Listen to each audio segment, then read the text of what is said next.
క్రైస్తవ మహిళ మేలుకో. నేటి క్రైస్తవ సంఘాలు స్త్రీని శ్రోతగా చేశారు. కారణం, స్త్రీని దేవుడు కలిగించటంలో అర్థం తెలియకపోవటం వలన, సంఘాలలో సంఘ సిద్ధాంతాలే బోధనగా ఉండుట వలన దేవుని కోసము స్త్రీ పాత్ర ఏమిటో అన్న సంగతి పూర్తిగా మరుగున పడిపోయింది. దేవుడు స్త్రీని చేసి పురుషునికి ఇవ్వటంలో శరీర కోరికలు తీర్చటానికి మాత్రమే కాదు, దేవుని పనిలో స్త్రీ పురుషునితో సమాన పనిని కలిగి ఉండాలి అని, సంసార విషయంలో భర్తకు లోబడి ఉండాలి అని, పరలోకమందు ఉన్న తండ్రి కోరికను తీర్చటానికి సాటి అయిన సహాయము పురుషునికి ఇవ్వబడింది. ఆదికాండము 1వ అధ్యాయము 27వ వచనము, దేవుడు తన స్వరూపమందు నరుణ్ణి సృజించెను, దేవుని స్వరూపమందు వానిని సృజించెను, స్త్రీనిగాను పురుషునిగాను వారిని సృజించెను.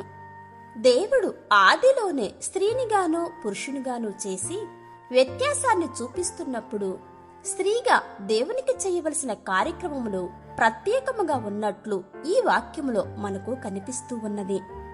ఆదాము హవ్వలు తప్పు చేసిన తరువాత దేవుడు స్త్రీతో, నీ ప్రయాసమును నీ గర్భవేదనను నేను మిక్కిలి హెచ్చించెదను, వేదనతో పిల్లలను కందువు, నీ భర్త ఎడల నీకు వాంఛ కలుగును, అతడు నిన్ను ఏలును అని చెప్పెను.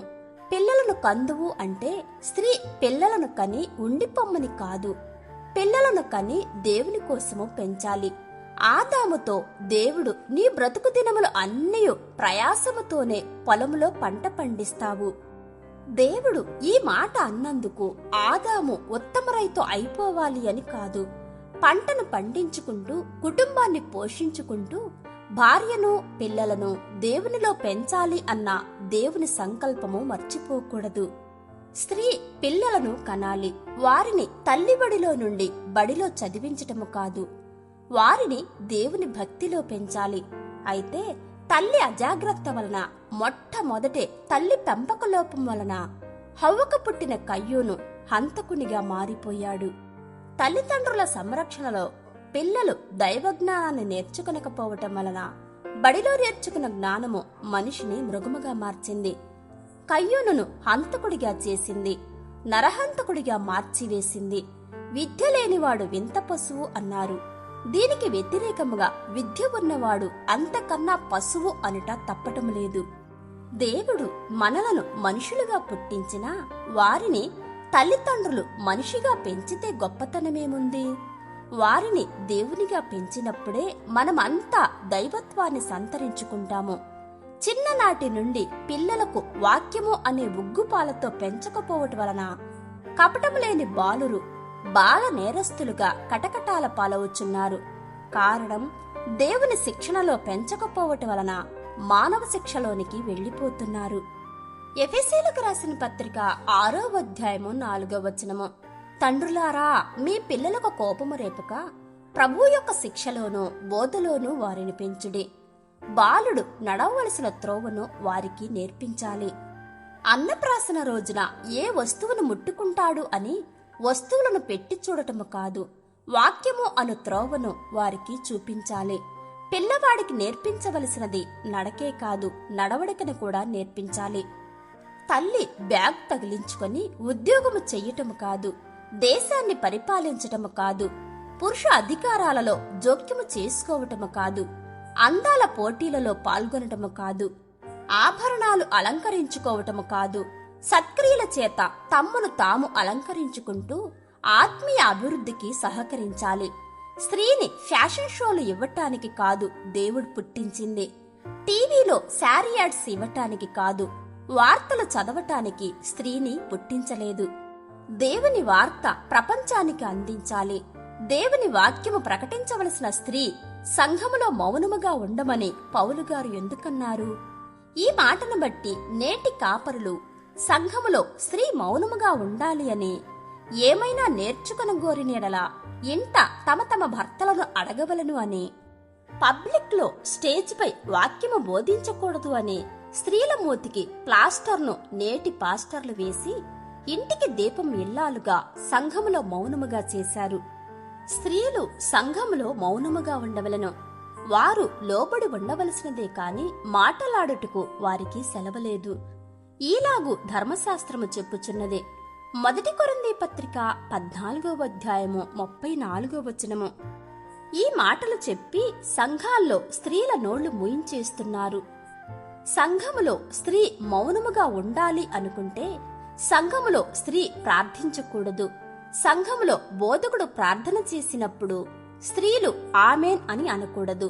పాటలు పాడకూడదు. దేవునికి స్తోత్రము చెల్లించకూడదు. అలాంటప్పుడు సంఘానికి ఎందుకు రావాలి? 35వ వచనములో ఉన్నట్లు వారు ఏమైనా నేర్చుకొనగోరిన యెడల ఇంట తమ తమ భర్తలను అడగవచ్చు కదా. నేటి బోధకులు బైబిలు పట్టుకున్నారే కాని బైబిలుపై పట్టు సాధించలేదు. బైబిలు చదువుచున్నారే కాని బైబిల్ అర్థం చేసుకొనలేదు. ఏ బోధకుణ్ణి చూసినా బైబిల్ ధారాళంగా బోధించేస్తున్నారే కాని నేను బైబిల్ బోధించలేకపోతున్నానండి, నాకు బైబిల్ అర్థం కావటం లేదు అని అనటం లేదు.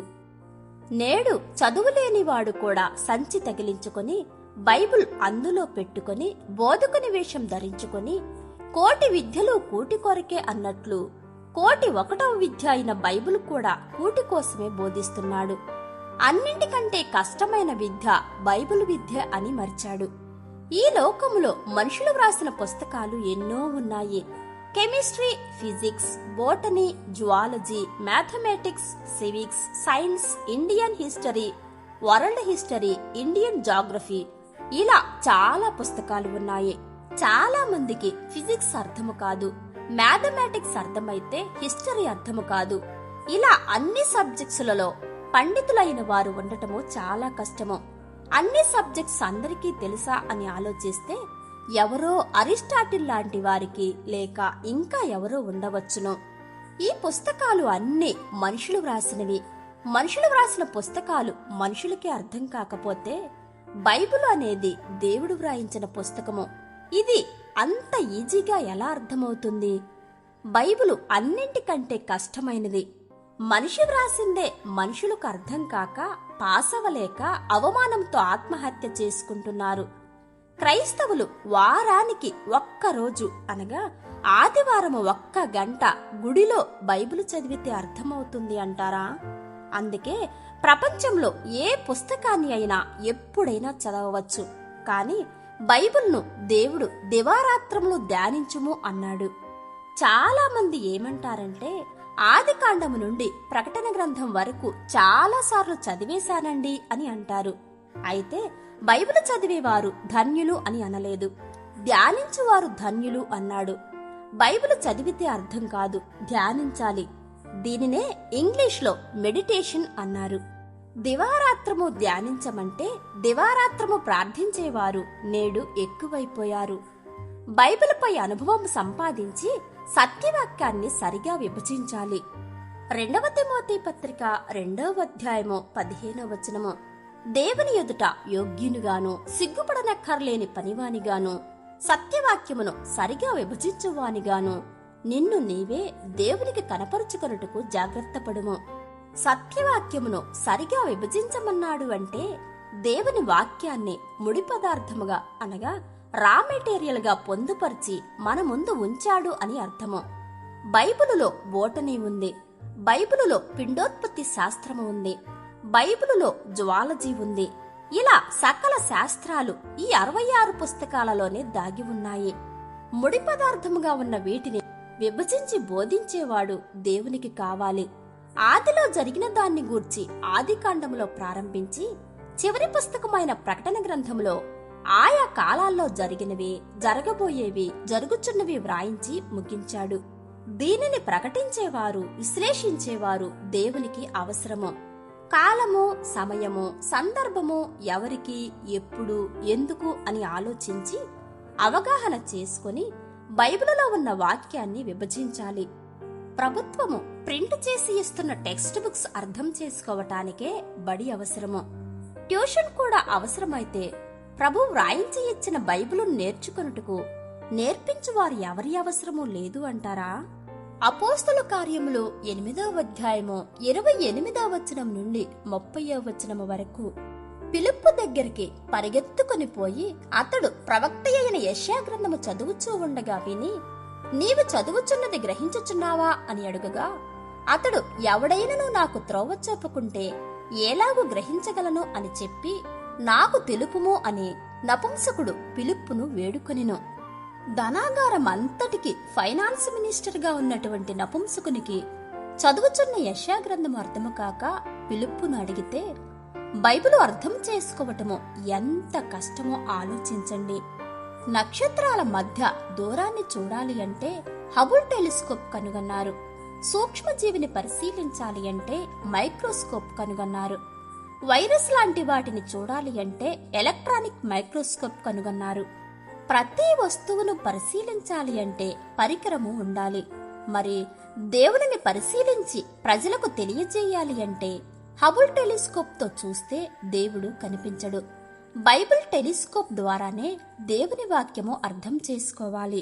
ప్రపంచంలో దేవుణ్ణి గూర్చి తెలియజేసే ఏకైక పుస్తకము ది బైబిల్ మాత్రమే.